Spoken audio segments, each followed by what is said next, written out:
नमस्कार जय जगन्नाथ। आसतु जानिबा सावित्री व्रतर सठिक नियम विषय चलतु डेरी नक आम आरंभ करवा।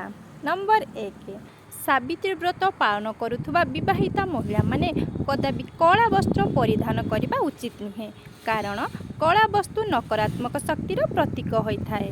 नंबर 2 साधारणतः सावित्री पूजा सरिबा परे महिला माने किछि अन्य कार्य करिथांती किंतु व्रत पूजा परे महिला माने किछि अन्य कार्य करने उचित नुहे। नंबर 3 बट सावित्री व्रतरे कला कपड़ा भूल भी धारण करेंगे नहीं। नंबर 4 एही दिन किछि दान करंतु पुण्य लाभ होता है। नंबर 5 बट सावित्री व्रत रखुथिबा महिला माने लूणर सेवन करने उचित नुहे। नंबर 6 सावित्री व्रत दिन घरे कौन सदस्य माछ मांस मदर सेवन करने उचित नुहे। नंबर 7 सावित्री व्रत दिन महिला माने किछि खराब कथा कहवा उचित नुहे किंबा घरे कौन सी कली झगड़ा करने उचित नुहे।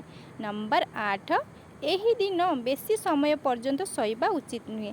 सबु नारी माने सूर्य उदय हेबा पूर्वर उठिबा उचित। नंबर 9 बट सावित्री व्रत दिन लाल फूल अर्पण करने उचित। एपरी करने द्वारा घरे सुख शांति बजाय रही थाए। नंबर 10 एही दिन घरे मीठा जिनिस अवश्य प्रस्तुत करने उचित एवं भोग लगाइबा उचित। नंबर 11 एही दिन कौनसी नारी भूल निजर केश किंबा नख काटिबे नहीं।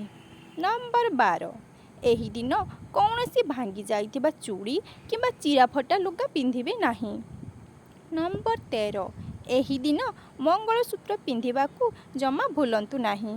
नंबर 14 एही दिन स्वामी को पादुका पूजा परे ही खाद्य ग्रहण करने उचित। नंबर 15 बारंबार कली झगड़ा हेउथिले बा डिवोर्स हो जाइथिले एही व्रत रखंतु नहीं।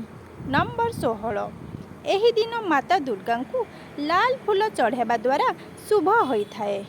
नंबर 17 निष्ठार सह एही व्रत रखिले स्वामी को आयुष वृद्धि होता है सबु इच्छा पूरण होता है एवं पति पत्नी मध्य प्रेम बढ़ी थाए। नंबर 18 एही दिन सिंथी भरिकी सिंदूर लगांतु माता पार्वती प्रसन्न होइथांती। आशा करुच्ची टिप्स गुड़िक बहुत भल लगी वीडियो को लास्ट जाए देखि आपन को बहुत धन्यवाद। जय जगन्नाथ।